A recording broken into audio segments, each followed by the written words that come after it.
War Room with Stephen K. Bannon. Here's your host, Stephen K. Bannon. Welcome to the War Room. This is our Memorial Day special. I want to thank WABC, 77 WABC, where New York comes to talk. It's the most powerful and most important platform in all of talk radio throughout the country. We want to thank the folks at WABC for making this special, our War Memorial Day special. This is a very special weekend.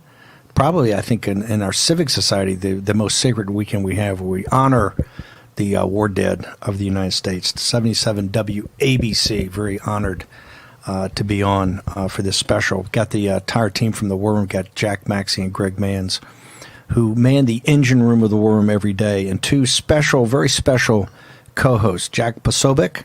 Jack, as you know, from One American News, and one of the big personalities in the conservative movement on Twitter. What people may not know is Jack is also a naval officer, naval intelligence officer, speaks fluent Mandarin, one of the best young minds around on China. We're going to talk about China today, as we're kind of entered at least a new Cold War, and we think actually a new hot war economically and information.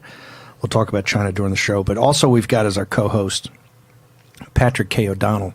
Anybody that's followed me on radio for the last, since 2011, on special days, I have tried to get Patrick K. O'Donnell, when he's around, to co-host with me. He's the, I think, finest combat historian of his generation.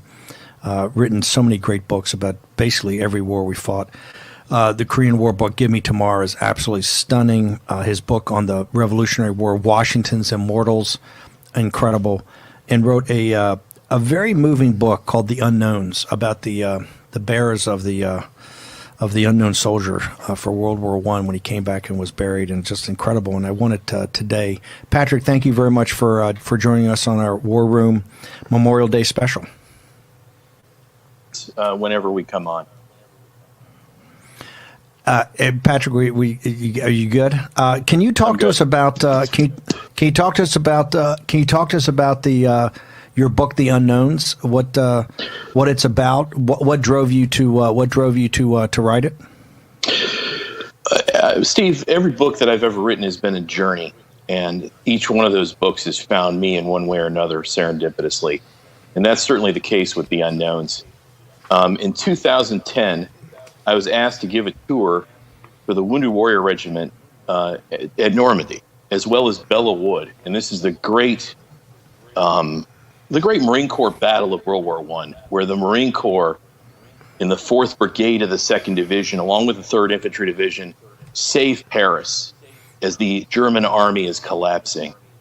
And I walked around the shell craters and shell holes of Belleau Wood, where there's still the remains of that war over 102 years later. There's still gas entombed in some of the trees. And I walked around this battleground with men that I was with in Fallujah with 3-1.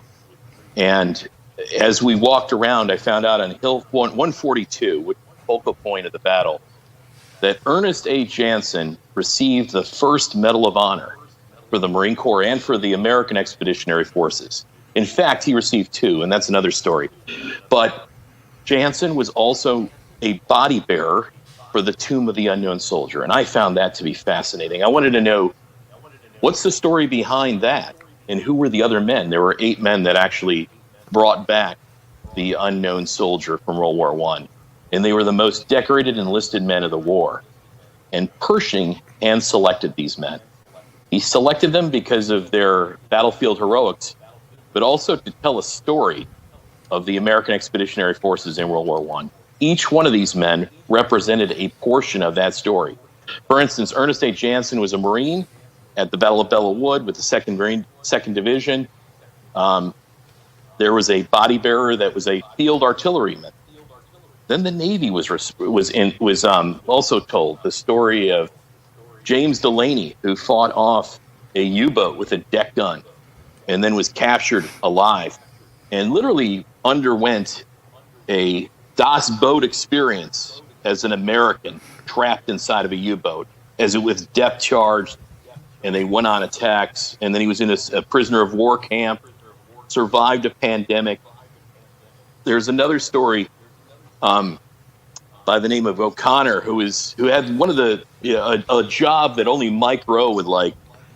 One of the dirtiest jobs in the Navy. He was a boiler man on the USS Mount Vernon. And the Mount Vernon was a troop transport that ferried troops across the Atlantic to Europe, American troop, back and forth. And it was on their 7th journey back from Europe to the United States. And the ship was carrying men that had the virus, the Spanish flu, as it was called. It was a pandemic that would kill 50 million people worldwide. But it was a plague ship. The thing was filled with individuals there were hundreds of men that had the Spanish flu from World War I and on the battlefields, and they were being brought back to the United States. And the voyage was going well until a rainbow appeared, which is usually a sign of good luck or it's foreboding for the older sailors. And literally within minutes of that rainbow, a torpedo from U-boat 82 sliced through the hull of the ship into the boiler room where O'Connor was stationed. And he was scalded and burned alive from the ash from the boiler, along with the boiling water, but had the presence of mind to close the watertight door that literally was the life and death of the ship. Had the compartment flooded, which filled nearly the whole side of the ship, the entire ship would have went down. But he was able to close that door and save the lives of his ship and the men on the ship. So it's about these men who are the body bearers and the most decorated enlisted men, which tells a combat history of World War I, but it's also the story of the World War I or our unknown soldier, which is a very fascinating story. There are 3 bodies inside the tomb of the unknown soldier to this day. There's a World War I soldier, a World War II unknown soldier, and a Korean War unknown soldier. But the first soldier was placed in the tomb in 1921 on November 11th, fittingly Armistice Day, or the end of World War I. We initially didn't have a tomb of the unknown soldier. This was initially a French idea to honor all enlisted men or honor all soldiers that had died for France. And England followed suit, and there was a movement within the United States to honor our fallen, our dead. And initially the War Department at the time and the Department of the Army pushed back and said that there would be a full accounting for the over 3,000 unknown soldiers or men that had been unaccounted for. There are, in World War I, heavy artillery literally pulverized men to death. They were put in, pieces of bodies were all that would remain of an individual that stood on the battlefield in some cases. So they were unaccounted for.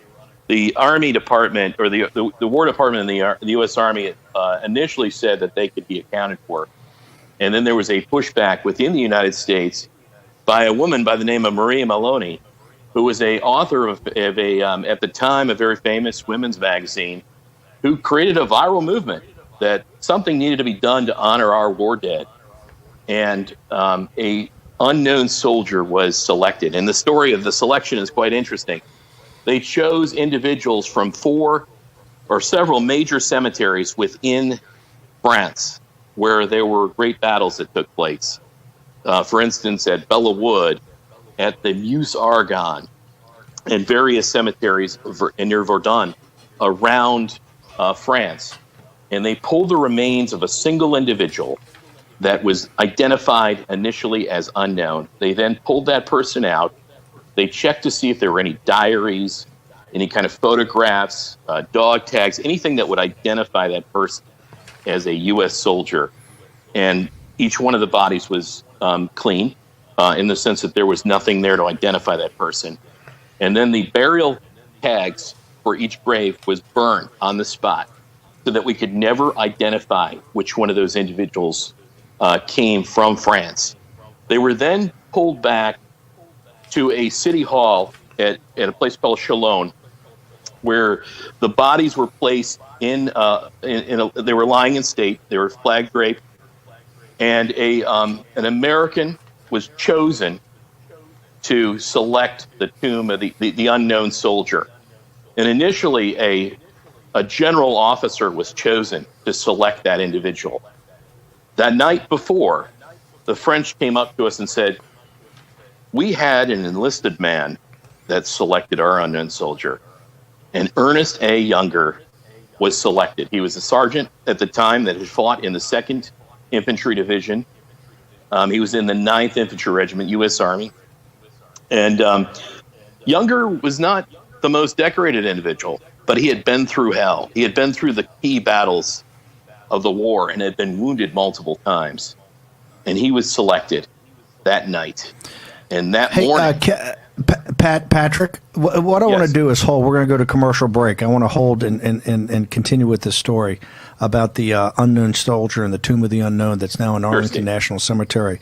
Our co-host is Patrick K. O'Donnell, one of the finest, if not the finest, combat historian of his generation, Jack Posobiec, Greg Manns, Jack Maxey. I want to thank WABC, 77 WABC, for making this possible. This is the War Room, and this is our Memorial Day special. We're going to take a short commercial break. When we return, we're going to have Patrick K. O'Donnell.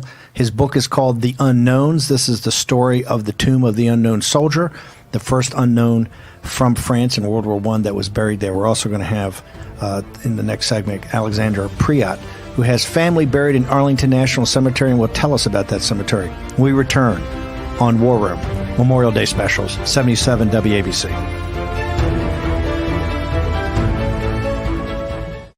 Pain, swelling, stiffness. When your hands hurt, you can't function. Until now. Introducing the new Copperfit compression gloves with Sure Grip technology to give you more power, more control, and more agility than ever. Our most advanced copper-infused compression fabric woven into an ultra-lightweight performance glove that fits like a second skin to support relief and recovery of sore muscles and painful joint stiffness. And new Sure Grip bands built in to provide a strong, non-slip grip for more power and control. You need total control of your hands when you're doing anything with construction. Your hands are your livelihood. The Copperfit gloves are great. The grip is outstanding here with these different ribs. It makes my hand a lot more usable. It just feels like you're just ready to start the job. The gloves have been a game changer for me. They help with flexibility and pain and soreness. They allow me to do my job even better. Breathable wicking fabric with an open finger design for full range of motion, feel, and control. They relieve my pain. When I grab something, I'm not in pain. The support or whatever magic these things do, I don't know what it is. It doesn't matter to me what it is. It works. I get a lot of pain, and it can make it difficult to do the smallest thing. While I'm wearing this, I do not have any pain. I can use it on the keyboard. I can use my phone. I drive with it. I sleep with it. I love this glove. The new Copperfit compression gloves with Sure Grip technology. Relief from painful muscle and joint soreness. Guaranteed or your money back. Call 1-800-984-5571 or on the web at getcopperfitgloves.com for only $19.99. Order right now and your shipping is free. I tried it. I use it. I know it works. Copperfit gloves definitely just make my life better. I've used Copperfit before. This has helped my hands so much. These things work. Feel better with copper-infused compression. Ask for it by name. Copperfit compression gloves. What kind of world do you want to live in? I want people to wear what they want. I want to bring pride back to our communities. I want us to be free to talk about mental health. I want humanity to reconnect with nature. I want sustainable to be the solution, not the alternative. Make the world you want. You've got the power, we've got the tools. And now, take your online presence to the next level with the new GoDaddy Websites Plus marketing. My son needs this drug. I hope it doesn't cost too much. I hope my insurance pays for it. Can you tell me how much this will be? 67. Sorry. Wait, have you heard about GoodRx? GoodRx finds free coupons to help you save up to 80% on your prescriptions. Wow. I had no idea. GoodRx. Stop paying too much for your prescriptions.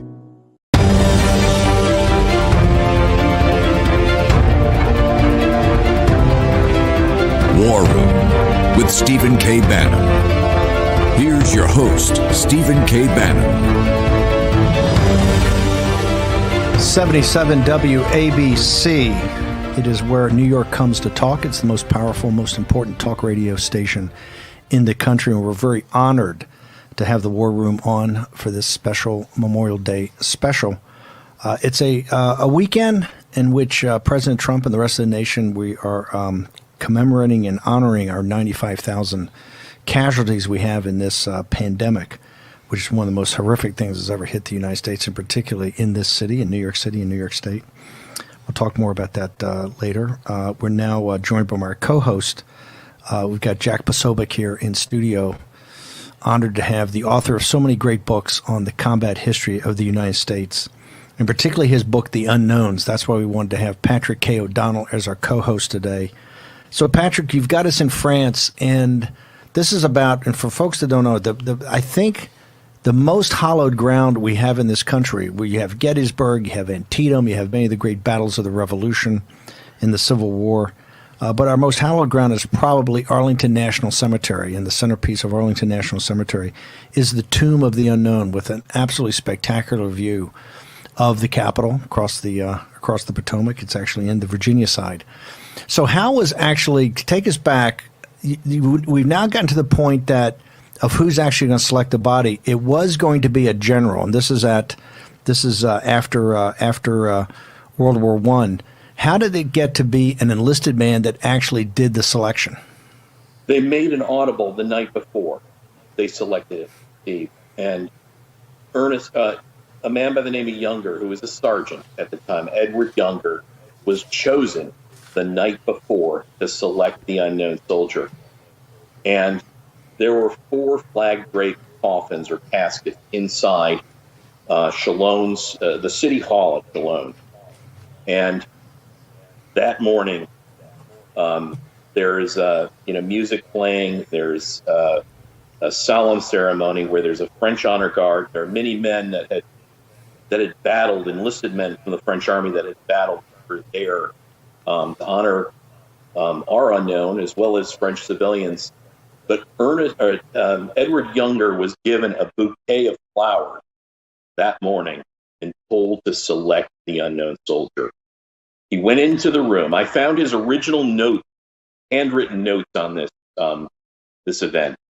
He was given the bouquet of flowers and went into the room rather nervously and circled several of the caskets twice.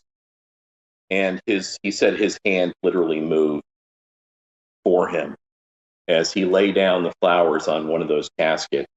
And he said that he felt that it was one of the men that he had lost that was in that casket in battle, near Bella Wood probably, or the Meuse Argonne. I want to go back for a second. Why was this? You said it had to be a movement by a woman, Maloney, Maria Maloney, that was an editor of a woman's magazine at the time. What I don't understand is, why was it controversial? I don't think it was controversial in France, and I don't think it was controversial in the United Kingdom. What was the controversy in the United States, and why did you almost have to have a grassroots movement that led to the Tomb of the Unknown? I think there were a lot of factors, Steve. One of them was a resistance to also bring back all of the war dead that were in France. And that was going to cost money. And there was a resistance to that. And then there was a resistance. The War Department pushed back and said, hey, look, we're going to be able to identify these 3,000 war dead. And what happened is, the first thing that caved in was the U.S. Army said, okay, anyone that is an American family that wants to bring back their dead relative, their father or uncle that died in France, can do so. And over 30,000 Americans were repatriated. They were disinterred and repatriated back to the United States. And then the movement took place to honor the unknown soldier, because they felt, look, France and England have both done this ceremony, and it's a way to honor all of our war dead, all of our servicemen that fought in the Great War, World War I. And millions literally were mobilized in the United States. We lost, I think the casualties were 116,000 in World War I. You're saying 30,000 of those were repatriated back to the United States and buried here. I know the cemeteries in France, I've been to many of them, are large. How many actual Americans from World War I are buried actually in the military cemeteries in France? There are tens of thousands of Americans that are still in France, and there are actually some Americans that are in Italy as well.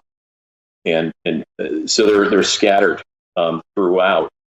They're mainly focused on the battlefields where Americans fought. And then some Americans fought with the British Army, or in some cases, a small contingent actually fought in the Italian Army too. Now, we got about a minute in this segment, but I want to go back. How did you give us the inspiration? How did you come to actually write the book? What inspired you to write this book? The inspiration was at Bellawood, and we were walking around as a group, and on a place called Hill 142, and this is a little bit off to the left of the Bellawood battlefield, but Hill 142 was high ground, and it was a key focal point. And 1-5, specifically the 49th Company and the 67th Company of the Marine Corps, charged across an open wheat field around June 6, 1918, to take this hill. They lost over 50 or 60% of those companies in the wheat and on the hill. And Jansen had to repel a very strong, 2-company-sized counterattack, where they literally set up German Magnum machine guns and were about to sweep the hill.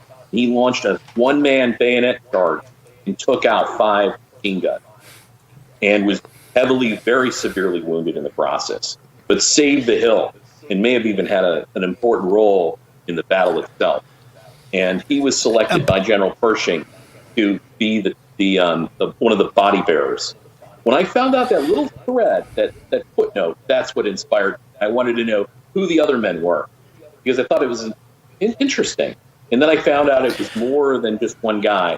They were trying to tell the story of all of World War I. Patrick, why don't you hang on for a second? We're going to return. We're going to take a short commercial break. This is the Memorial Day special, 77 WABC. This is the War Room. Stephen K. Bannon, Jack Posobiec, Patrick K. O'Donnell, Greg Manns, Jack Maxey. We'll return in just a moment. The hottest new razor is taking the men's grooming world by storm. And if you don't have it, you need it. MicroTouch Solo, the hyper-advanced full-body razor that trims, shapes, edges, and even shaves with micro-precision. And it's totally safe to the touch. Go solo for full-body control with one tool. No nicks, bumps, or ingrown hairs. Edge beards and goatees with one touch. Clean your neck, barber shop perfect. And check this out. Snap on the guide to tame growth and perfectly shape your full beard. And keep new growth stubble trimmed exactly to your style. And look, the Solo Full Body Groomer trims precisely the length of hair you want. Snap off the guide and remove unwanted hair anywhere in seconds. What makes Solo different than your ordinary razor? Dual-sided German stainless steel blade. Shave up or down at 200 microstrokes per second. The Ultra Flex pivoting head contours perfectly to you for precise results. 3 custom grooming guides for control of exact length and shape. And a built-in LED light so you never miss a spot. Solo is so precise, you need no creams, no soaps, and no water. Ditch the old man clippers and toss the scissors. You've got to go solo. Call 1-800-709-9777 or go online at microtouchsolo.com and get yours now for only $19.99. Complete with German stainless steel blade, pivoting head, built-in spotlight, and 3 custom grooming guides. Everything you see here for just $19.99. The all-new MicroTouch Solo Full Body Groomer. The one tool that does it all. This is the kind of card that has America talking. With it, people with Medicare are getting all-in-one coverage for their doctor visits, hospital care, prescription drugs, and more. This kind of insurance, called Medicare Part C, may also cover dental care, eyeglasses, hearing aids, fitness programs, vitamins, even healthy meals and rides to the doctor. With this kind of coverage, you do not need a Medicare supplement insurance plan. You will access your benefits through your Medicare Part C plan for one low and oftentimes $0 monthly plan premium. You deserve to get the most from your Medicare benefits. Call now for free information that may help you get more coverage for less money. There is no obligation to enroll. Whether for yourself or someone you love, call the number on the screen now. Call now.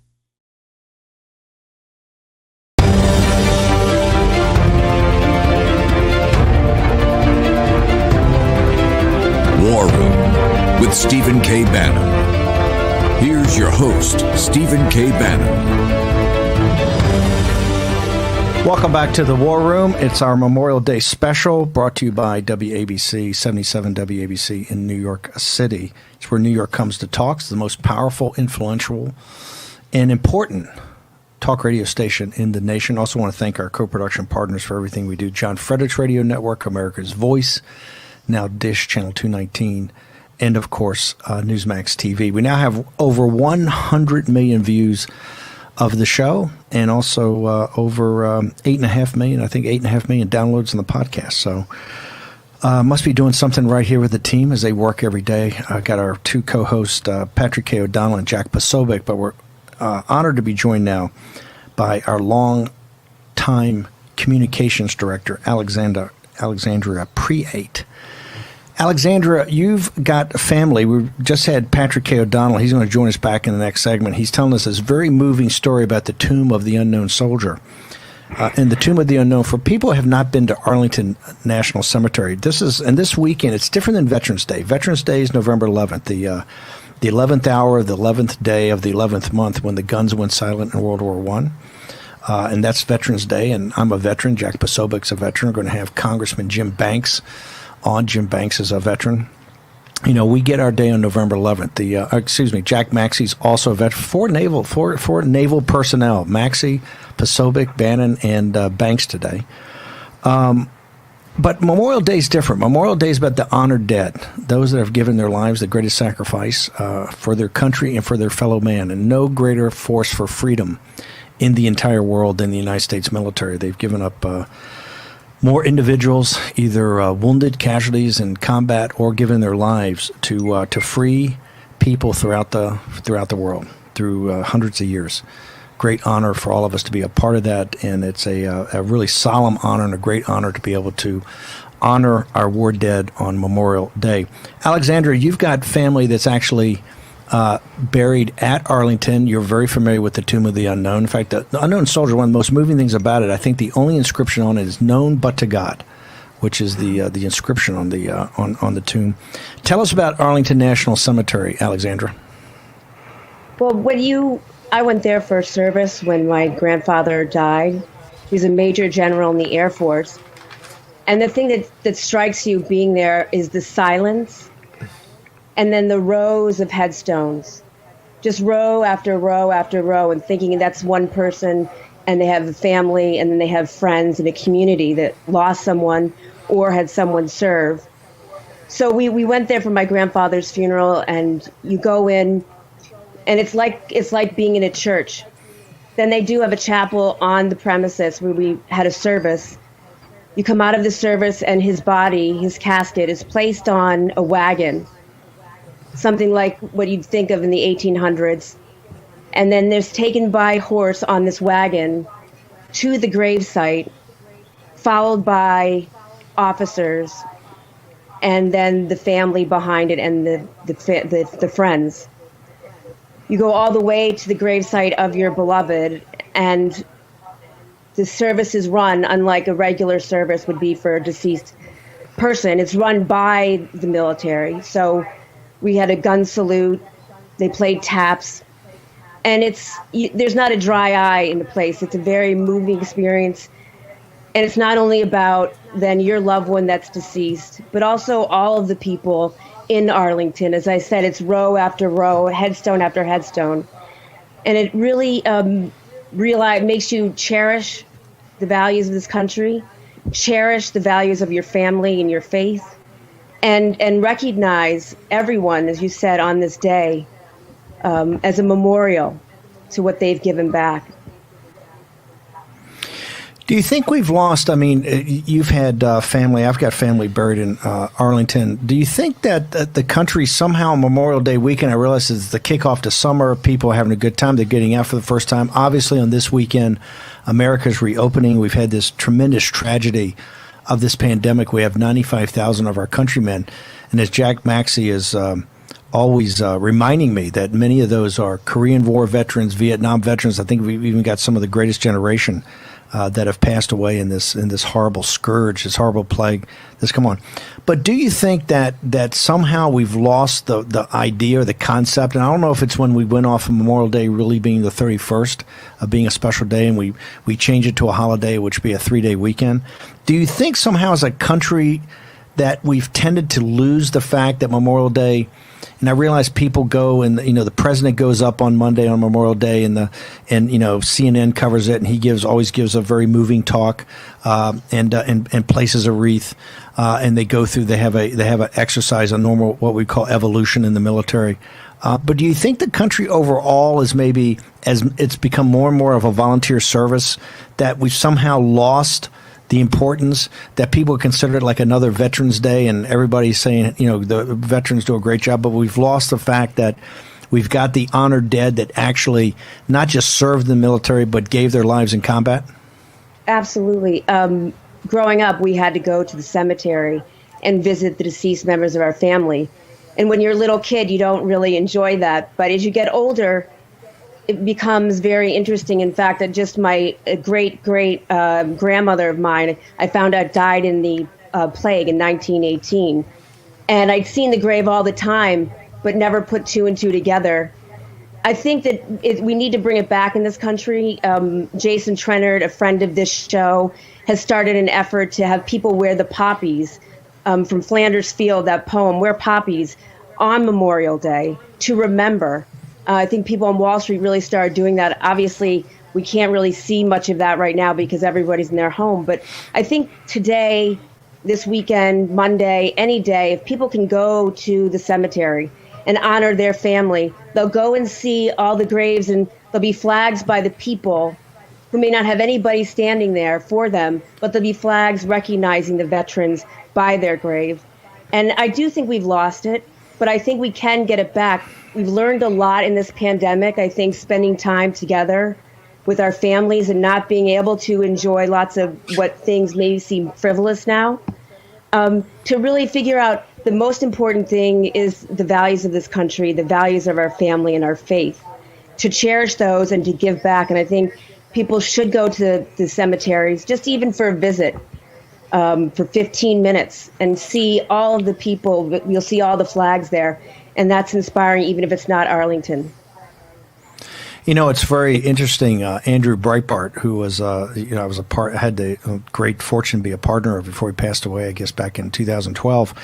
He tells a story when he bought a house. He bought a house actually next to the military cemetery that's really now in the middle of Los Angeles, right there next to UCLA by the 405 freeway. And he had obviously been raised on in the west side of LA, but had never really focused on it. It was just part of the background. And he bought a house overlooking the back part of the cemetery, which was open. And he used to tell me the story. That was the part of the cemetery where the casualties from the Iraq and Afghanistan war started buried. And he noticed, he started watching these military funerals with all these young families. And that's one of the real reasons, listening to Rush Limbaugh and other talk radio started to convert him. But when he saw that, he understood the great sacrifice. And it was always, we'd go to his house and stand in the back and look down on Los Angeles National Military Cemetery in the middle of all the hustle and bustle of the west side of LA, right there in Santa Monica. The federal building's right across the street. It's really right in the middle of the city. And he said how moving it was for him to do that. And it was the first time he had noticed. He'd seen it a million times, but he'd never really noticed that the flags are put down for Memorial Day, that everybody, the little Boy Scouts, go around and put the flags down. And it was quite moving. Well, Alexandra, thank you very much. It is a great personal memory for you to share with us. And I agree with you wholeheartedly. And I think in this pandemic, as we've had to kind of shelter in place, people have become a sense of gratitude for the small things, whether it's baseball or even going to work, right? But I think it's the opportunity to reflect, and hopefully coming out of this, a lot of positive things, and particularly in a weekend when, President Trump, we're commemorating the memory of the 95,000 Americans that we've lost already, and we're still in the first wave of this thing, and it's obviously quite serious. In particular, the fact that many, I think many of the people that have died in this plague are Korean War veterans, Vietnam veterans, and I think even some of the greatest generation. So we want to thank you very much for joining us here on our Memorial Day special. I think if people go to the cemetery, they'll never forget. I agree with that 100%. If you go to, by the way, particularly in the East, there's many, and there's some of them are very small, these military cemeteries. Or if you just go to some of the bigger cemeteries, that some of them actually have off to the side sections that are for our military veterans. I want to thank Jack Posobiec for coming in. People know Posobiec as one of the dynamic young personalities in the conservative movement. He's also a naval officer, naval intelligence officer, speaks fluent Mandarin, knows the situation in China, of which we'll get into the next hour somewhat. But you've got a story to tell us about one of the real unknown characters, I think, in American history, and particularly the American military. Yeah, Steve, thanks so much for having me on.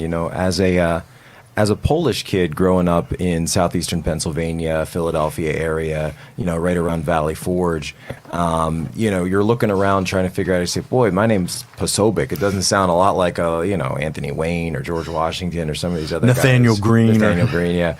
And so, but then as I was going through history and we're, always hanging out and spending a lot of time in Valley Forge, we came upon this guy by the name of General Pulaski. And I said, Pulaski, that sounds kind of close to Posobiec. What's that all about?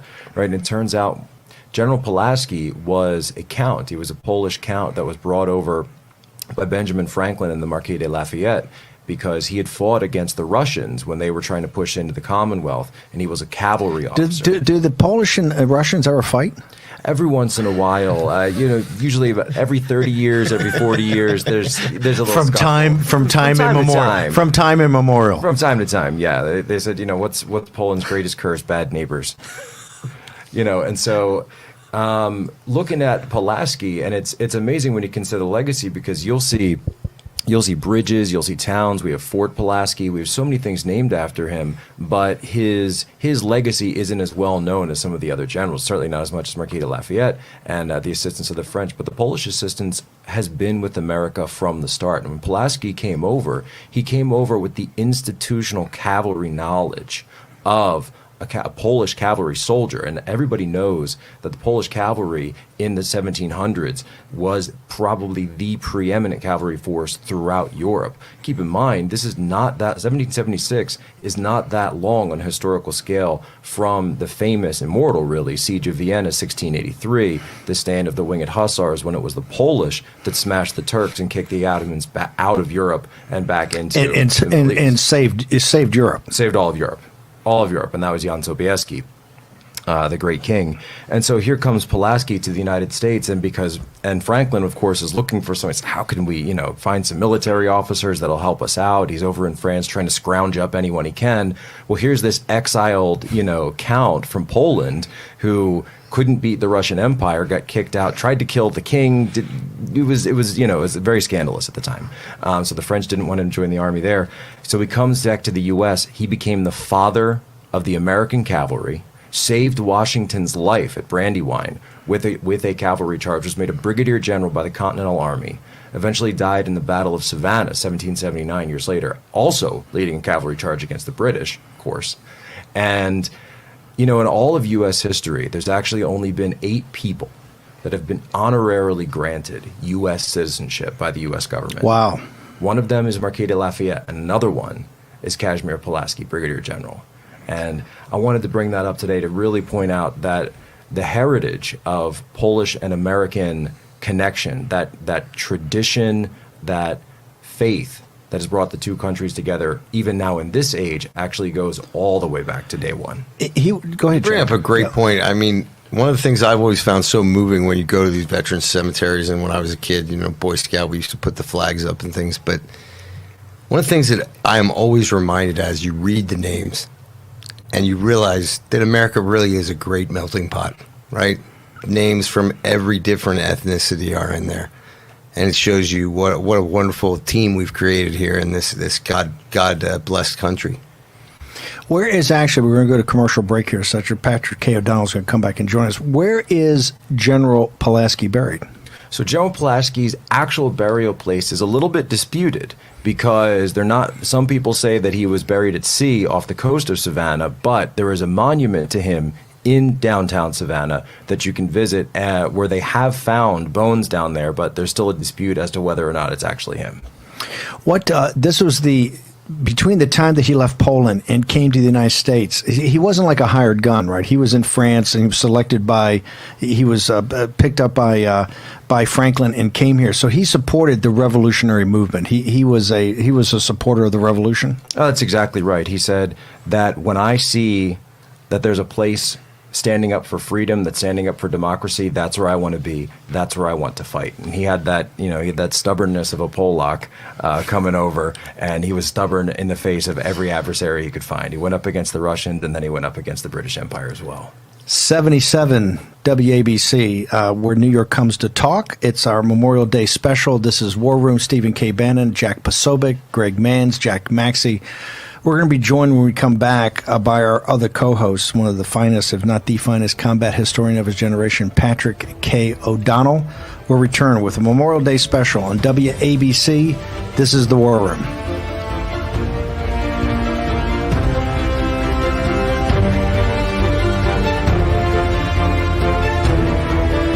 Hello, I'm Mike Lindell, inventor of MyPillow. Just like you, I had problems sleeping. I tried every pillow out there and nothing worked. 15 years ago, I invented MyPillow. It took me 2 years to develop because I wanted to have everything you would ever want in a pillow.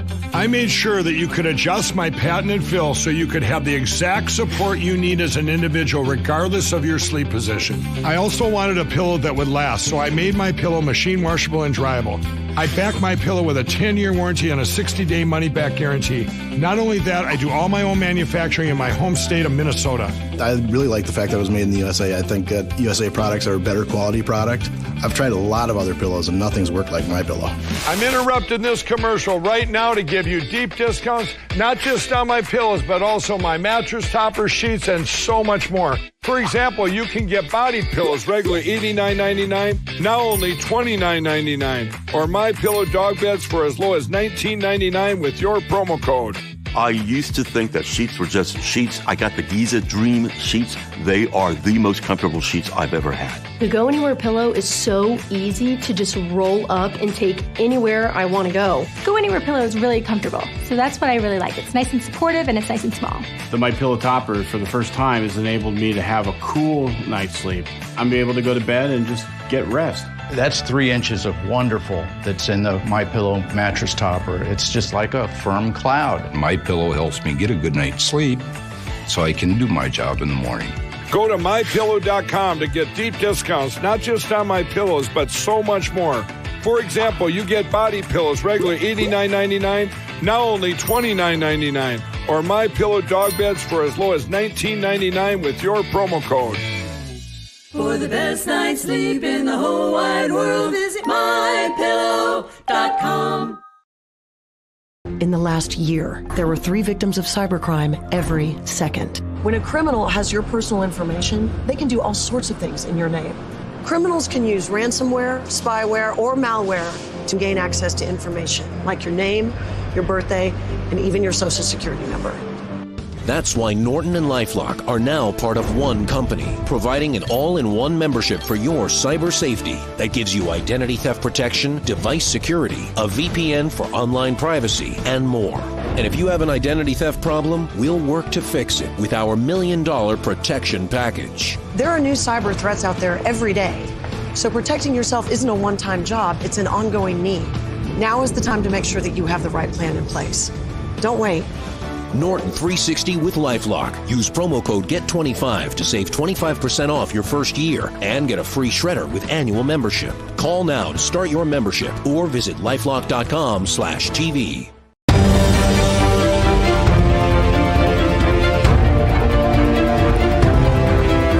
War Room with Stephen K. Bannon. Here's your host, Stephen K. Bannon. 77 WABC, where New York comes to talk. This is the WABC Memorial Day special, War Room. I want to thank everybody for listening in on a weekend that we are commemorating and remembering the 95,000, at least to date, dead that we have in this horrific plague that has come to the Chinese Communist Party. We'll get more into that next hour. We got Bill Gertz from the Washington Times. Congressman Jim Banks, another naval officer, will be joining Jack Maxey and Jack Posobiec, Greg Manns, Patrick K. O'Donnell, and myself. Patrick, thank you for joining us back again. I have a question that I know the audience wants answered. In the Tomb of the Unknown, the phrase is on there, known but to God. How was that derived? How did they select that would be the only words up there, and that is the phrase that you see on the tomb?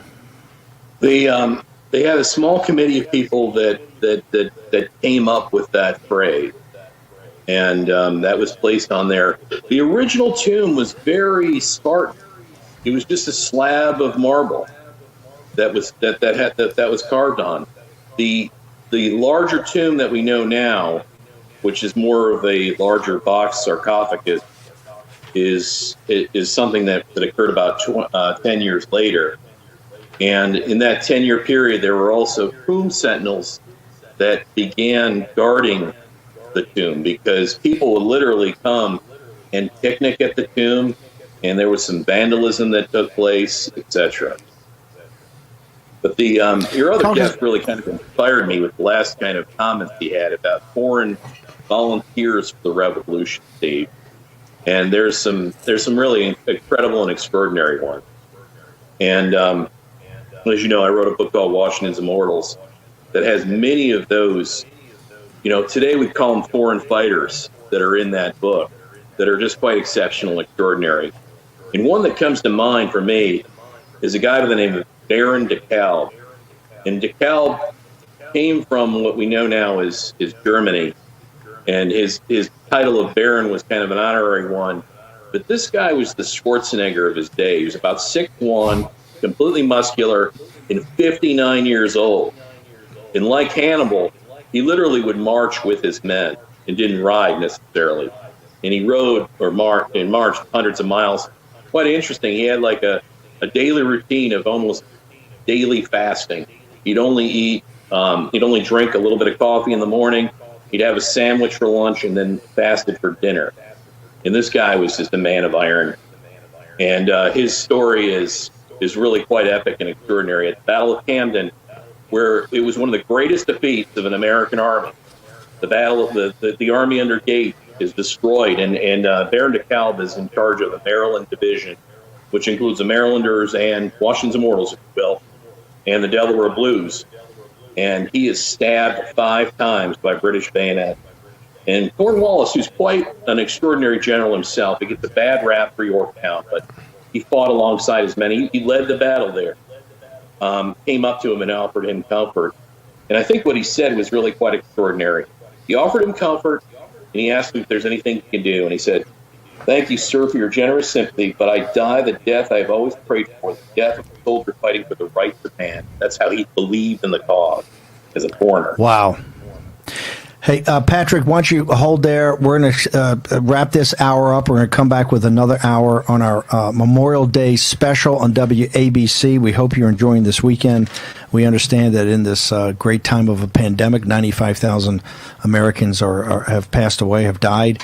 Over 20,000, I think, in New York State, and the city has been absolutely ravaged by this. We hope you are enjoying the memories of the honored dead of America and its wars. We're going to return on 77 WABC after a short commercial break. We'll be back next hour with Bill Gertz from the Washington Times and Congressman Jim Banks. the Memorial Day special in the War Room. Be back in a moment.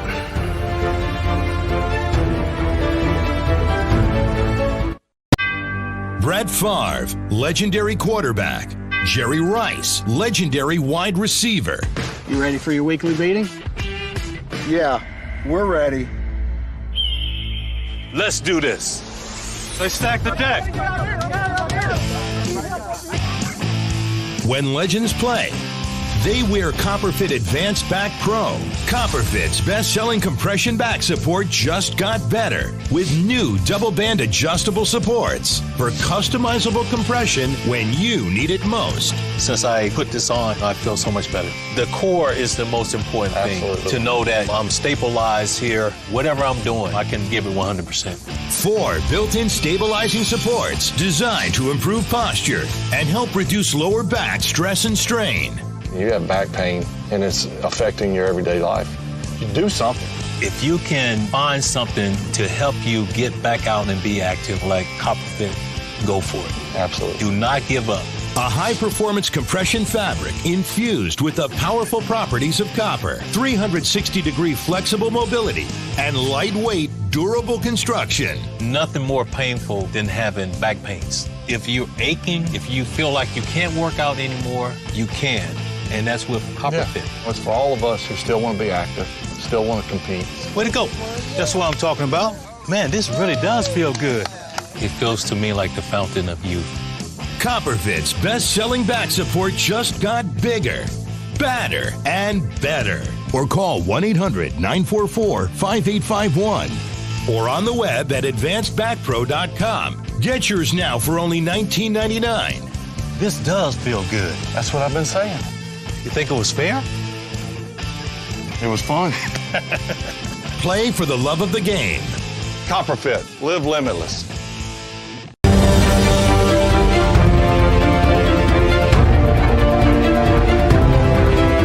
War Room with Stephen K. Bannon. Here's your host, Stephen K. Bannon. 77 WABC, where New York comes to talk. I want to thank the entire team at WABC for allowing us to do this Memorial Day special. You're in the War Room. We got Patrick K. O'Donnell as my co-host, along with Jack Posobiec. Greg Manns and Jack Maxey from the War Room also join me today. Patrick, I want to go back for a second to Arlington and talk about walk us through how did they do. You walked us through the evolution of how we got the unknown soldier from World War I. How do we get World War II in Korea? I remember as a young boy, I actually went to the burial of the entombment from Korea. I think it was in 1958. Was it 58? I think it was Eisenhower. We lived up in D.C. at the time, or in the Maryland side. My dad took my older brother, myself. I remember I was tiny. I was 4 or 5 years old to go. But how did they actually select World War II in the Korean War? A similar process, Steve, where they had a number of bodies that were unknown, and then they chose somebody to select the individual again. It wasn't quite as elaborate as the ceremony at Chalon's, but I've had the honor of meeting some of the men that the last surviving body bearer for the Korean War unknown soldier, is really an extraordinary individual named Rozier, and he is a Medal of Honor recipient that was in Korea, and I interviewed him personally. He came to the Tomb Guard reunion that I attended as an honored guest about 2 years ago. And he's extraordinary. He fought off over 30 Chinese soldiers in his foxhole, burned out an M2 carbine, fully automatic carbine, fighting off several waves of Chinese soldiers that attacked. Really quite extraordinary story. Because of the advances in medicine, it's harder and harder. And the entombment of the Korean War veteran was it 1958 or 59? I think it was 58. Might have been 57. But was Memorial Day weekend. I remember as a little boy, it was very hot. The one thing I always remember is the howitzers, the guns. They had it from the time they took the body, I think laid in state at the Capitol, where we first saw it, and it went by caisson to across Memorial, all the way down and across Memorial Bridge. I just remember as a little boy, I think they fired the howitzers the entire time. It was incredibly, I just remember as a little kid, it was like incredibly moving. And that was Memorial Day. I think it was 57 or 58. But we've never had one from Vietnam, and I know they tried to do it. Walk through the difficulty we've had as forensics has become more sophisticated about actually being able to select someone as an unknown soldier that could go into the tomb. There will never be another unknown soldier thanks to mitochondrial DNA analysis. So that'll never happen again. And the story of the Vietnam unknown soldier is quite an interesting one. There was a unknown soldier for the Vietnam War initially. He was a pilot, and the family of that individual strongly protested that they felt that was their son that was in the unknown grave. And they were able to push an investigation, and a DNA analysis did determine that he was their son, and he was taken out of the tomb and then reburied in a grave. And what year did that happen? That was in the 80s that occurred. Wow, and you're saying because of advances in DNA, well, that's it's actually positive, because it's terrible when you don't know what's happened to your loved ones. Jack, I want to bring you in here now, and Jack Maxey also. Tell me memories you've got of being at military cemeteries, of being at military funerals, at honoring the dead. Well, actually, one of my last deployments in the military was for a task force that focused on East Asia. And one of the things that we ran was Navy Expeditionary Combat Command. And so EOD was under us. And we were, I was the intel director, the N2, we would call it. And a lot of the EOD missions that we ended up having to run in Vietnam were essentially looking for the bodies of American soldiers that had, and for the most part, you're looking for downed flyers, people who were pilots that had crashed deep in the jungles that they hadn't been able to get to. And the reason that EOD would go along is because, think about it, right? If a plane goes down, you've got ordnance, you've got material, and not to mention you've got unexploded, or you've got a huge UXO problem, unexploded ordnance problem all across Vietnam and Cambodia. Because of the war, and so still today, absolutely. And so bring it, and not to mention the base as well, Cam Ranh Bay. That's one of the biggest issues that they have. And so actually going in, but realizing that there's such a massive DoD program that still exists to this day of identifying, tracking down, and finding every single one of these bodies of these men, these boys, that were sent over, that were shot down, no matter how deep in the jungle it is, no matter how many years it's been, we're still fighting to get these back. This is one of the big issues that Trump actually raised with North Korea in terms of returning a war dead, because they had some of the bodies there. And it's fantastic, and it's incredible, and very important, I think, as well, that DoD maintains this program, because that sends a message not just to everybody else who sends up and serves, but every single person in this country and really everyone in the world, that we don't let people get left behind. Yeah, it's interesting. I went with a group of survivors to Iwo Jima about 12 years ago, and what an incredible experience that was. And one of the very moving things I did, I made friends with one of these Marines, an older guy, and we flew out to Maui to see where he had trained, and went and looked at all the places that he'd been. And then we went and spent a whole day in the Memorial to the Pacific, the graveyard there in Oahu, and really just an unbelievable terraced valley of the dead looking out over the Pacific Ocean. And what it does to me is it makes me feel a heightened sense of responsibility, a heightened sense that I owe an obligation to these vaunted dead to do right by them. And I feel it every day. I mean, I'd love to ask Patrick about it. One of the places that we used to go as a child, and I was surprised. I looked at the break. I didn't realize it was created in 1954. Was the tomb of the unknown soldier of the Revolutionary War, which is several hundreds, I think even 1,000 dead are buried in Washington Park in Philadelphia. And I even put it as my quotation in my yearbook, and it says, written above the tomb, it says, "Freedom is the light for which many men have died in darkness." Why, Patrick? The question: Why is the unknown from the Revolutionary War? Why are they not buried at Arlington? This is a big issue, Steve, and I'm glad that Jack brought it up and you brought it up. We do an excellent job of bringing back the remains of our soldiers from places as obscure as New Guinea in the jungles there to Vietnam and Korea. But inside the United States, there still needs to be work done. In fact, I wrote Washington's Immortals because of that. I found, serendipity again. It's 2010. And I was with the battalion commander of 3-1, and we were looking around Greenwood Cemetery in and around the alleys there and found a rusted old sign that said, "Here lie 256 Continental soldiers, Maryland heroes." Somewhere up there is a mass grave of these Revolutionary War soldiers that still needs to be investigated. And there's dozens of sites like these, as Jack mentioned, where there are unknown soldiers here in the United States. There's also a massive memorial to all the men in Brooklyn that died on British warships that were imprisoned there and died. There were literally thousands, tens of thousands potentially, that died in imprisonment from disease and starvation and literally just cast overboard. And their bones were left to rot in the bay there, and then they washed ashore. There's a lot of unknown soldiers that still exist inside the United States that need to be investigated and honored.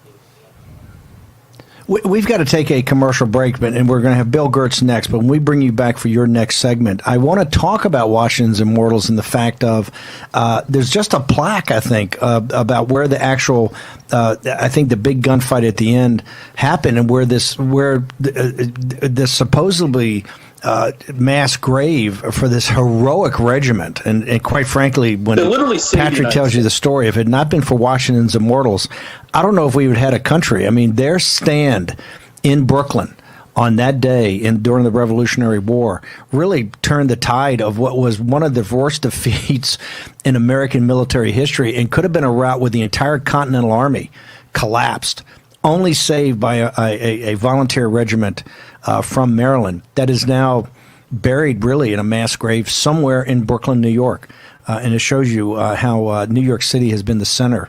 You just talked about the prison ships that were in. There's history in plain sight everywhere. The Brooklyn Navy Steve. Yard is today, but the many thousands of people died on those on the prison ships of disease and starvation. Really, it was horribly treated.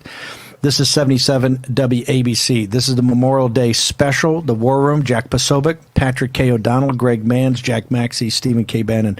I want to thank the WABC team. They decided to do a special over the weekend, and we jumped right in and said, hey, particularly in this weekend, and particularly in New York City, where this plague, this pandemic has had such a horrific impact, but you can't keep New York City down. You can't beat New York City. It's the greatest city in the world, capital of the known world. And we want to thank everybody at WABC for making this special happen. We're very honored to be able to pull this together and to commemorate it's not a Veterans Day weekend. This is for the honored dead of the American military that have given the ultimate sacrifice for the freedom of not just the United States of America, but for men and women throughout the world. We're going to return with Bill Gertz of the Washington Times. We're going to talk China, the current war we're in, when we return on the Memorial Day special, 77 WABC. Tired of struggling with regular mirrors that don't adjust so you can't get close enough? Need both hands but you don't have a stand? Can't move in the right direction to see your own reflection? You need Flexible Mirror, the bendable, light-up magnification mirror that comes to you. Watch. Just stick it on and turn the base. The super suction locking mechanism means you can put it on any smooth surfaced place, horizontal or vertical. Lock it onto any mirror, table, or desk. Use it in the shower, even on a window. The secret is Flexible Mirror's super strong articulating arm that's attached with an ingenious ball and socket so it can swivel and rotate for the perfect angle. And look how strong it holds. The mirror is precision crafted with 10 times magnification and crystal clear optics. And with a soft glow LED ring, you'll get picture perfect lighting to highlight every detail. Flexible Mirror makes shaving, applying makeup, hairstyling, grooming, and accessorizing easier than ever before. Plus, men, listen up. The 10 times magnification makes it perfect for giving your beard a detailed trim. Whatever you need to do, Flexible Mirror comes to you. Plus, the contemporary chrome accents add a lovely modern touch to any room. Stop struggling to put in your delicate contacts and let Flexible Mirror come to you, so it's much easier to do. Similar mirrors can cost as much as $100, and they don't even come to you. But you can get Flexible Mirror for the special TV discount price of just $19.99. We guarantee you'll love the Flexible Mirror so much that it comes with our 90-day no questions asked money-back guarantee. And here's the best part. We give you free shipping on your entire order. That's right, free shipping. Here's how to order. To order, call 1-800-987-6183. That's 1-800-987-6183 or order online at tryflexiblemirror.com. As our nation battles the coronavirus and we hear about some of the not so great things happening in our world right now, it's important to remember there's still plenty of good things happening around us. First off, a company called Prisma Health has created a splitter that allows up to 4 patients to use 1 ventilator. The FDA has already approved that design. And Dyson is known for their vacuum cleaners, but the company will soon be known for retooling and designing ventilators. 15,000 of them will soon be ready for shipment. Also, if you're a healthcare worker, Hertz has your number. During the month of April, the company is offering free rental cars to healthcare workers in New York City to make their commute easier. And the maker of Crocs is giving away 10,000 free pairs of the shoes to healthcare workers until supplies run out. Finally, there is a new trend where kids are drawing pictures of rainbows and hanging them in windows. So you see, there's plenty of good news to report on right now. Of course, please remember to wash your hands a number of times a day. I'm Mike Garofalo for America's Voice.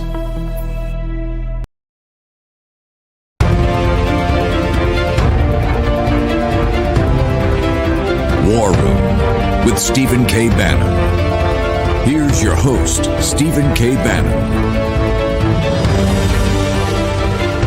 Welcome back to the Memorial Day special, 77 WABC, where New York comes to talk, the most powerful, most important platform in all of talk radio. WABC in New York City, New York, the capital of the known world and the center of this tragedy we've had during this pandemic. We're very honored to be doing the Memorial Day special. Wanted to actually have a segment that talked about the war that we're currently in. And this is a hot information cyber economic war by the Chinese Communist Party. And we hope and we pray that it does not slide into a kinetic war. But we've posited from day one we're about 1938, and what they've done in Hong Kong over the last week is essentially what Hitler did in Austria. And so, if history is any indicator, unless they're stood up to and back down, bad things are going to happen. Jack Posobiec, Jack Maxey, great man, Stephen K. Bannon, honored to now be joined by Bill Gertz of the Washington Times, one of the top investigative reporters around. So, Bill, give us your thoughts on your latest reporting about the Chinese Communist Party in a hot war that they're engaged with us around Hong Kong and other places. Sure. Basically, I had a really, really bombshell report this week on a Australian scientific study that for the first time contradicts what has widely been reported in the U.S. Scientific community as well as in the U.S. intelligence community, and that's that there are indications that the coronavirus actually may have been manipulated in a lab. And this was based on some computer simulations of how the virus infects humans. And these scientists came up with an amazing discovery, and that's that of all the animals that can be affected by this virus, humans are the most easily infected. And this could not have happened through evolution. This had to have happened through some type of manipulation within a laboratory. So this is really a bombshell. Hasn't gotten any coverage other than my piece in the Washington Times. but it's a very, very significant finding. Again, this is a preliminary report. It still has to be peer-reviewed. It's under peer review, but it's a very significant report. Look, in a time when we've lost 95,000 of our fellow citizens, this is obviously not just the story of the decade. I think this is the most important story of the 21st century. And Jack Posobiec, jump in here, and Maxie, Greg. Bill, you've been a student and an investigative reporter about the Chinese Communist Party for decades.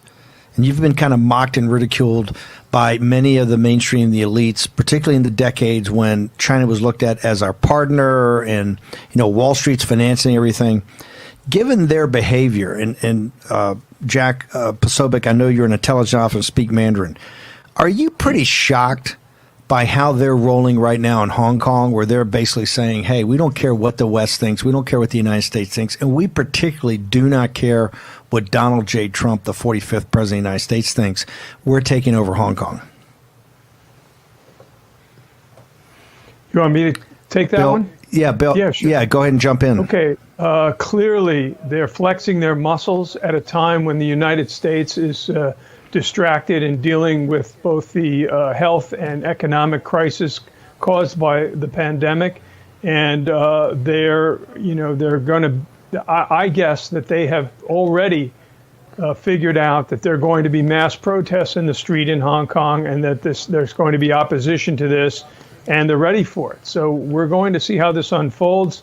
The Secretary of State today, who's really been the point person within the Trump administration, issued a very strong statement telling the Chinese that this new national security law, which they're trying to impose, should not be imposed, that it would be a violation of the basic law and the promises that China made when it agreed back in '97 to revert the British colony back to Beijing control. It's really signaling the end of the so-called one country, two systems.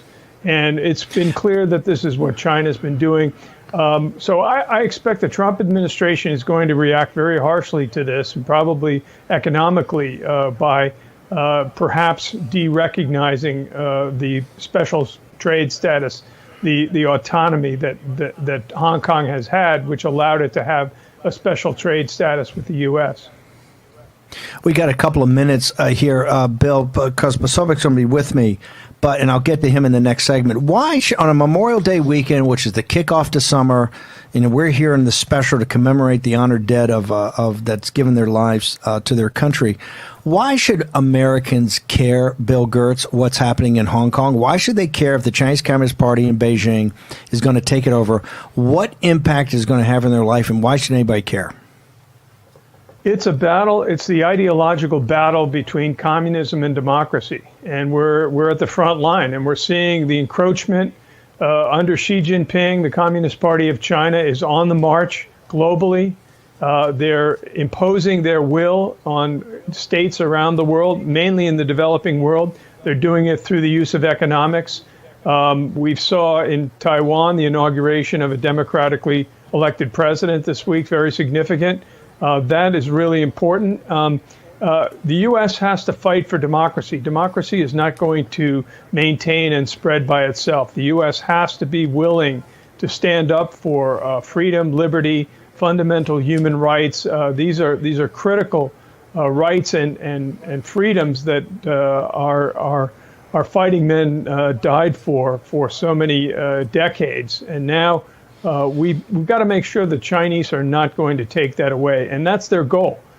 They want world domination. And the only way that they can achieve that domination is by diminishing and ultimately defeating the United States. Now, look, your reporting has been, I think, the best. You were laughed at when you first came out and talked about the Wuhan lab in late January, early February. The Washington Post did a story, Mediaite and all these mocked you. How can people get more access to your writings? What's your Twitter handle, and how do they get access to your story you just did on the lab and all your other writings? Yeah, I have a website. It's called gertzfile.com, and I post all my stories and columns there. Information about my books is there.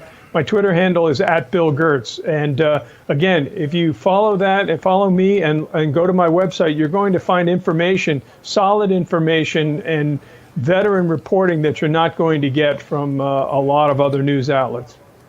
His book is Deceiving the Sky. It's a must-read if you want to understand about the current war we're in with the Chinese Communist Party. Bill Gertz from the Washington Times. Bill, thank you very much for joining us on the WABC War Room Memorial Day special. We really thank you, sir. Short commercial break. We're in turn with the War Room team and Congressman Jim Banks, another naval officer from Indiana, in a moment on the War Room Memorial Day special.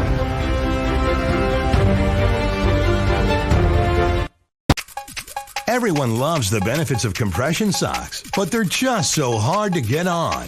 Until now. Introducing the all-new Copperfit Energy Socks, redesigned for the first ever easy on, easy off fit to help reduce swelling, relieve tired, achy muscles, and provide energizing support. A new blend of stretch fabric for the most comfortable, easy on, easy off compression fit. Being a SWAT commander, we train to win. The Copperfit Energy Socks, they didn't feel like other compression socks. They totally exceeded my expectations. Our most powerful copper-infused fabric, woven into our easy-on, easy-off compression sock to help reduce swelling discomfort from prolonged sitting or standing. I'm 38 and a half weeks pregnant. Copperfit Energy Socks worked beautifully. Extra support around the arch and ankles for increased support and relief of muscle aches and pains. I'm so excited about these socks. I'm so much more energized to go do things after a day of work. They just slip right on, yet they still have that same compression that you want. A soft cushion footbed for all-day comfort. I'm on my feet at least 9 to 10 hours a day. These were fantastic. A lot of compression socks are a little too thin, especially for what I do. With Copperfit, I could wear these every day. Feel more energized. Feel more active. Just feel better. They just hug your leg. It relieves all the pressure that you have. I have so much energy, I can go, hey, you want to dance? The first ever easy on, easy off compression sock. The most comfortable compression sock you will ever wear. Get your Copperfit Energy Socks now online at GetEnergySocks.com for only $19.99 or call 1-800-978-1224. Order right now and we'll include a second pair of compression socks free. I've never felt anything like it before. No more pain, no more swelling, no more achy, tired feet. I can never go back to regular compression socks again. Don't settle for ordinary. Ask for the original by name, Copperfit Energy Socks. I sent your new prescription to the pharmacy. Any idea how much it will cost? You have a choice. Insurance or GoodRx? I have insurance. Insurance is not what it used to be. People struggle to get their prescriptions covered, and prices keep rising. I recommend GoodRx. You get free coupons to save on your prescriptions. Compare prices to find the best discounts. GoodRx. Smart. Stop paying too much for your prescriptions. Download the free app today. Hi, Linda. Looks like you've got a prescription to fill. Any idea how much that's going to cost in there? The exact same drug that's $10 at this pharmacy is $150 at this one. GoodRx finds prices and discount coupons on every prescription. Just input the drug name and instantly find savings at virtually every pharmacy in America. Next. What can I do for you? Here's my prescription, and I have a coupon from GoodRx. Nice price. Stop paying too much for your prescriptions with GoodRx.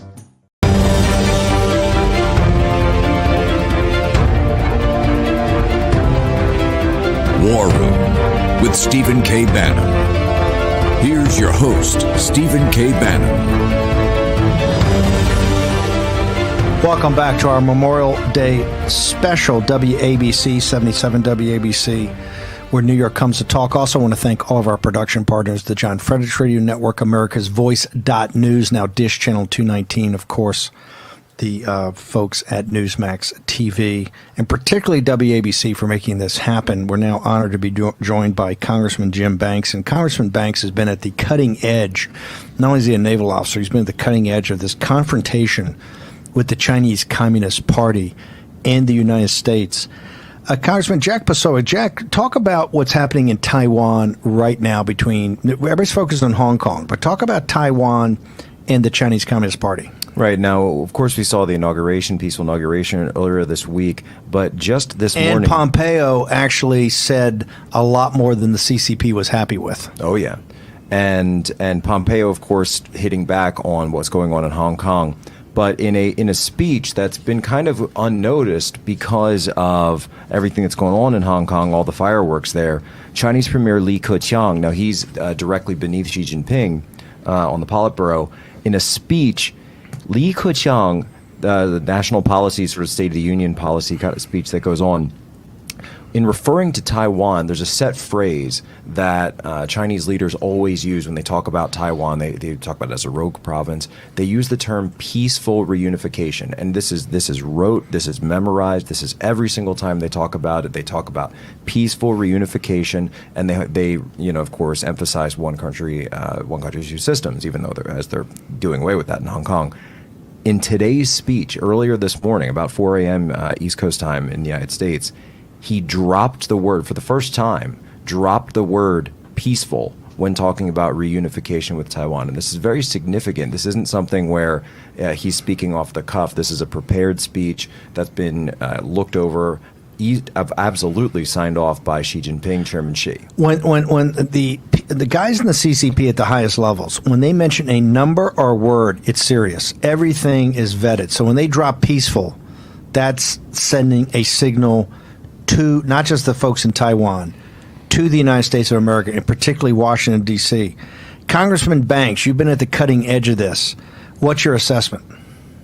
Well, Steve, the big picture here is that what China is doing to Taiwan, what China has done to Hong Kong, is exactly what they want to do to the United States of America. That's why it matters. That's why building our military to confront the China threat, why developing a whole-of-government approach like the China Task Force that Kevin McCarthy put together and that is designed to partner with President Trump to develop a strategy that doesn't exist already, whether it's trade deals or military posture. It all matters to prevent China from seeking to dominate us in the way that they have the free people of Hong Kong, the good people of Taiwan. We have to stand up for those people, by the way. We have to stand up for the Hong Kongers. We have to stand up for the people of Taiwan, for their freedoms, and prevent the totalitarian rule that will come over them if China succeeds in the long term of dominating them. And part of that is to make sure that never happens to us as well. Congressman Banks, this Memorial Day weekend in New York, we've been honored with WABC to do this special about the honored dead of our many wars, not just for freedom, to keep our own freedom, but to free people throughout the world. But the question I think a lot of people have on a weekend where we're commemorating 95,000 Americans that have now died in this plague and many more to come, economic carnage, Memorial Day weekend where people in New York can't even go to the beaches, can't even go into the water in the beautiful beaches around New York City. Why should it matter to an American today in a New York City ravaged by both plague and economic catastrophe? Why should it matter to them what's happening to people in Hong Kong and what's happening to people in Taiwan? Well, Steve, Memorial Day weekend is all about remembering those who gave the ultimate sacrifice to preserve and protect our freedoms. And that's what the people of Hong Kong, the people of Taiwan, that it's the same freedoms that we have in America that the people there are demanding for themselves that are being taken away from them. And that's why it's important to remember that what makes America the greatest country in the world are these freedoms that we have, and those who fought and some who gave their lives to preserve them. The rest of the world wants what we have. Everywhere else in the world, they want what America has in our freedoms. The people of Hong Kong do, the people of Taiwan do, and those freedoms are being taken away from them. And that's why it matters. That's why we should never forget those who paid the ultimate price. And I know we'll talk a little bit more about that in our time together today, but that's why this Memorial Day of all Memorial Days, as we've been through a lot in the last few months as a country, it's important to remember who we are, where we came from, and those who paid the ultimate price to make it that way. Posobiec, before I go back to the congressman about his thoughts and reflections on Memorial Day, you're an intelligence officer. If you see that speech right there and you're walking in to brief the President of the United States, what do you tell him? The first thing I'd tell the president on something like this is that, Mr. President, this is a message, and it's a message for you, quite frankly. It's a message that they are trying to send, and they are hoping that you pick up on, and they're testing you. This is a test, essentially, and they want to see what kind of reaction the United States will have if they even start making any verbal information environment kind of encroachments on Taiwan. This is an encroachment in terms of that, and they want to know, will the U.S. ping on this, or are they going to be completely focused on Hong Kong? And at this point, we haven't seen anything other than the usual level of support for Taiwan from the United States. Congressman Banks, you've been at the cutting edge of this. You just talked about this task force in the House that's being pulled together. What if, I know the president thinks the world of Kevin McCarthy, people are kind of shocked that Nancy Pelosi, who's always been really a firebrand about the Tiananmen Square and the democracy movement, she's made a decision the Democrats will not participate in this. But I want to ask you the same question.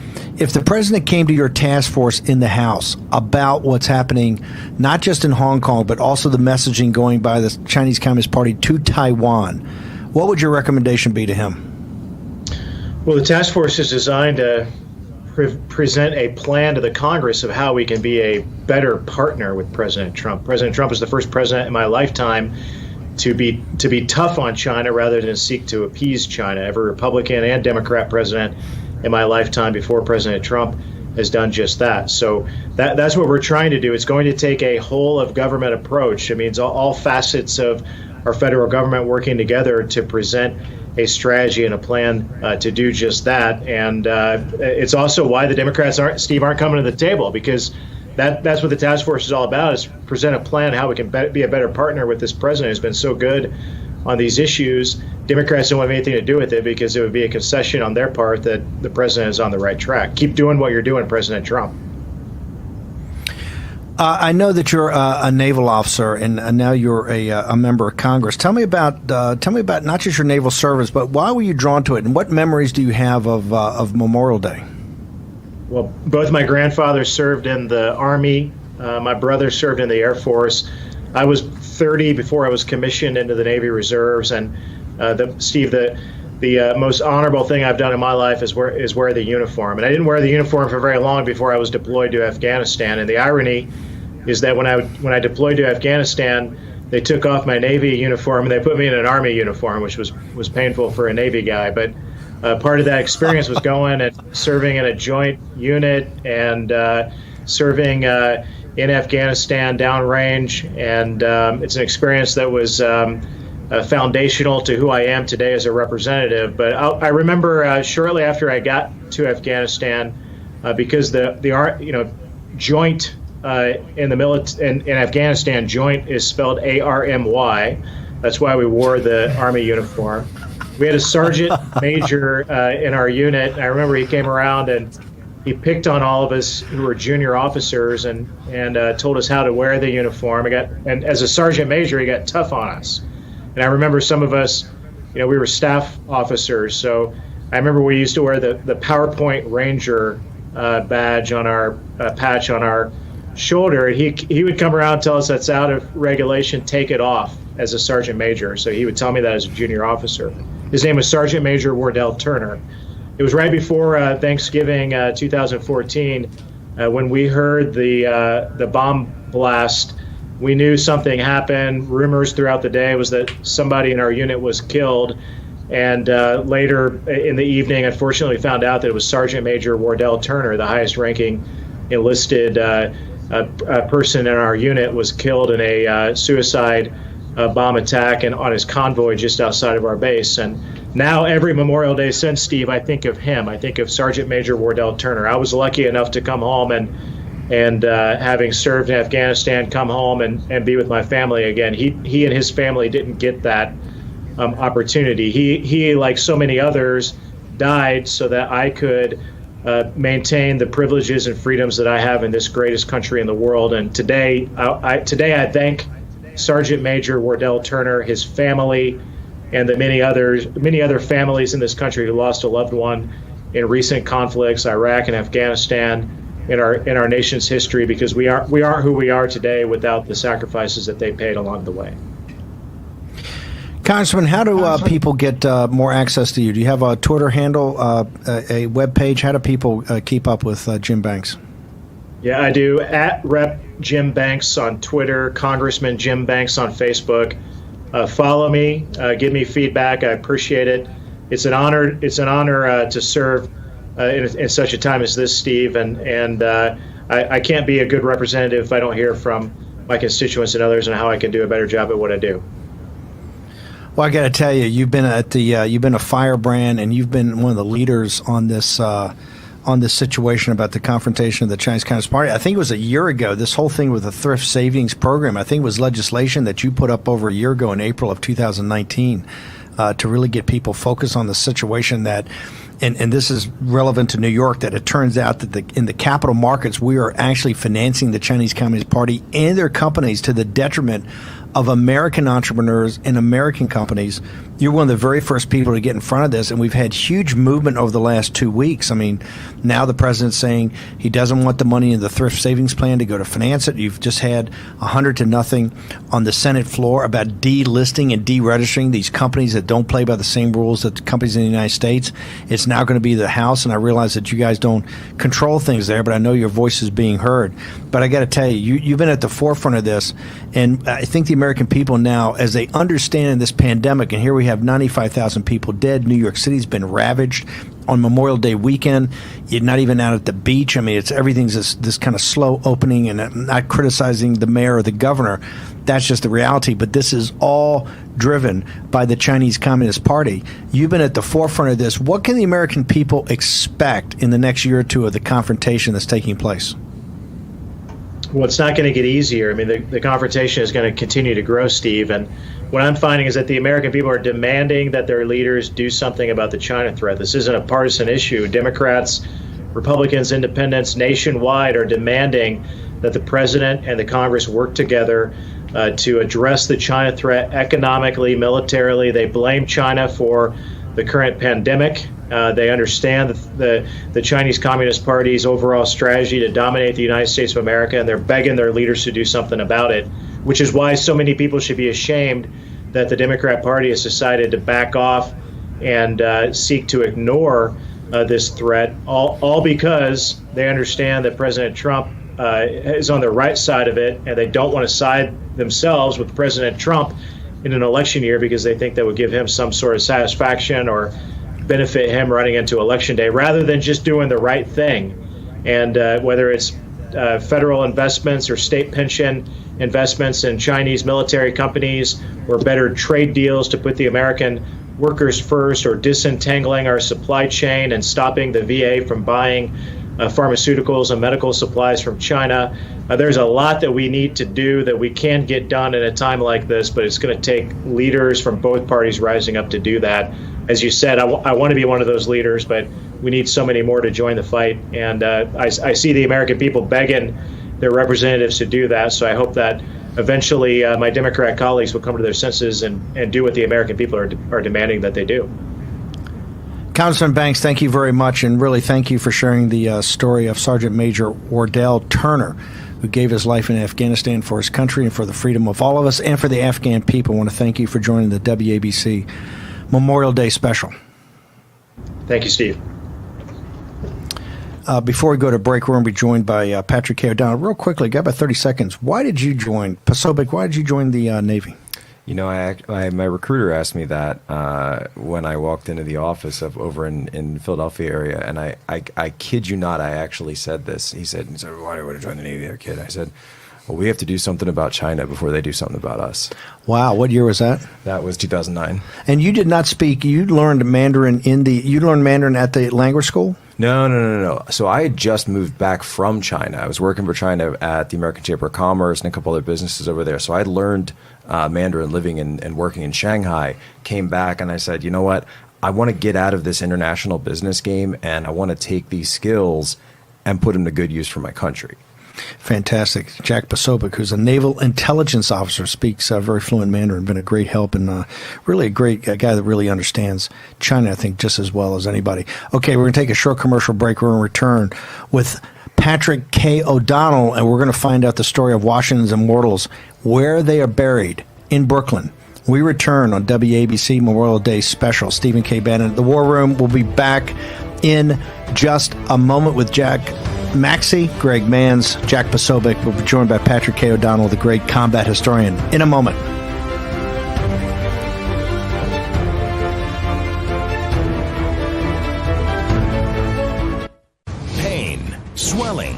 Stiffness. When your hands hurt, you can't function. Until now. Introducing the new Copperfit compression gloves with sure grip technology to give you more power, more control, and more agility than ever. Our most advanced copper-infused compression fabric woven into an ultra-lightweight performance glove that fits like a second skin to support relief and recovery of sore muscles and painful joint stiffness. And new Sure Grip bands built in to provide a strong, non-slip grip for more power and control. You need total control of your hands when you're doing anything with construction. Your hands are your livelihood. The Copperfit gloves are great. The grip is outstanding here with these different ribs. It makes my hand a lot more usable. It just feels like you're just ready to start the job. The gloves have been a game changer for me. They help with flexibility and pain and soreness. They allow me to do my job even better. Breathable wicking fabric with an open finger design for full range of motion, feel, and control. They relieve my pain. When I grab something, I'm not in pain. The support or whatever magic these things do, I don't know what it is. It doesn't matter to me what it is. It works. I get a lot of pain, and it can make it difficult to do the smallest thing. While I'm wearing this, I do not have any pain. I can use it on the keyboard. I can use my phone. I drive with it. I sleep with it. I love this glove. The new Copperfit compression gloves with Sure Grip technology. Relief from painful muscle and joint soreness. Guaranteed or your money back. Call 1-800-984-5571 or on the web at getcopperfitgloves.com for only $19.99. Order right now and your shipping is free. I tried it. I use it. I know it works. Copperfit gloves definitely just make my life better. I've used Copperfit before. This has helped my hands so much. These things work. Feel better with copper-infused compression. Ask for it by name. Copperfit compression gloves. America's Voice News brings you real news and real opinion in a real world. If you care about this country, then you can help by sharing America's Voice with your friends and family. We're here to bring you the truth with no agendas. America is one of the greatest countries of all time. We need a great leader to keep us on track and safe. If you support this president, then help us by being a beacon of hope and standing up for this great nation. Join us as we fight to bring you the truth in a crazy world. Search America's Voice News on all apps, Roku, Pluto TV, and Dish Network Channel 219. Please help by downloading America's Voice News to your phone, on your smart TV. Search America's Voice on all your internet-connected devices. Then share the truth with your friends and family. America's Voice News, the real news network. Join the America's Voice revolution and consider yourself an American patriot.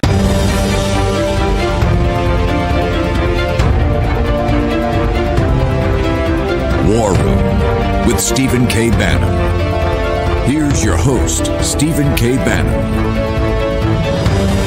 77 WABC, where New York comes to talk. It's WABC, the legendary, most powerful platform in conservative talk, one of the most powerful radio stations in the nation with legendary shows, legendary personalities.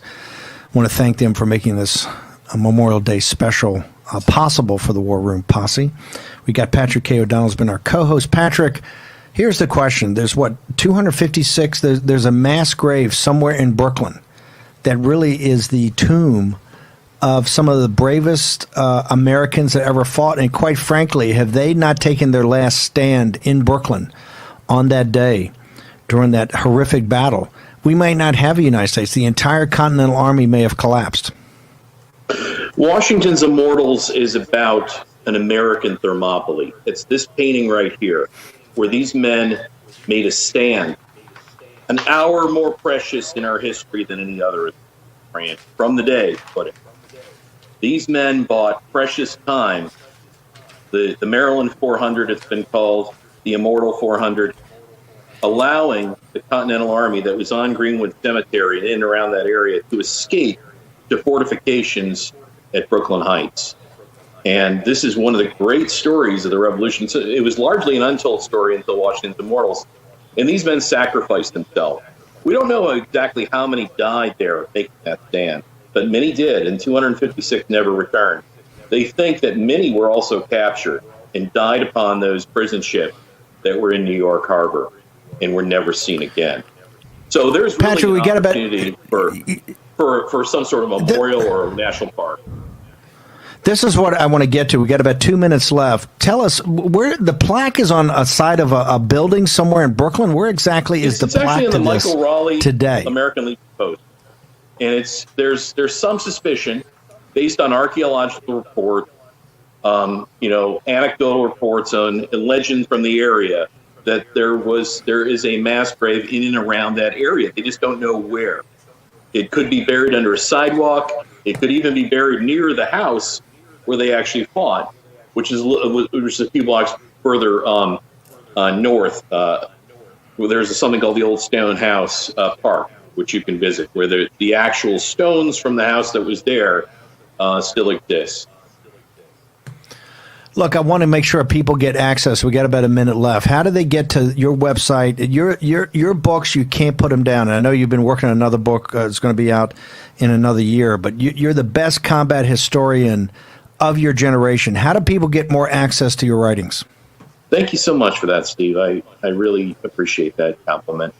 My Twitter handle is Combat Historian or Patrick K. O'Donnell. All my books are on Amazon. You know what I would say for New York is there is so much history in plain sight in and around you. Greenwood Cemetery, the Old Stone House, Harlem Heights, Washington Bridge. There's so much there that you can see. And what's old is new. What we're experiencing now, it's about ideas. It's about finance, too. So much about the revolution applies to today and what we're dealing with. So it's what's old is new, and it's worth. We can't understand our present until we understand the past. Patrick K. O'Donnell, thank you for joining us on 77 WABC, the Memorial Day special. Really want to thank you, Jack Posobiec, for taking time away from your family. I know you're a dedicated naval officer. Jack Maxey, Greg Manns, the team that every day runs the war room. But really want to thank you, Jack, for coming in here and particularly giving your insights on China. Give your Twitter handle. I know your Twitter feed, but particularly all your insights on China. I know you're putting stuff up all the time. Yeah, Twitter, it's Jack Posobiec, JackPosobiec. And you can always follow me, OneAmericanNews, OANN.com. Okay, we really want to thank everybody associated with WABC, 77 WABC, one of the great stations, if not the greatest station in the nation, and all the folks in New York City. Our hearts go out to you in this great tragedy we've had, but you can't keep New York down. Stephen K. Bannon, see you back in the war room.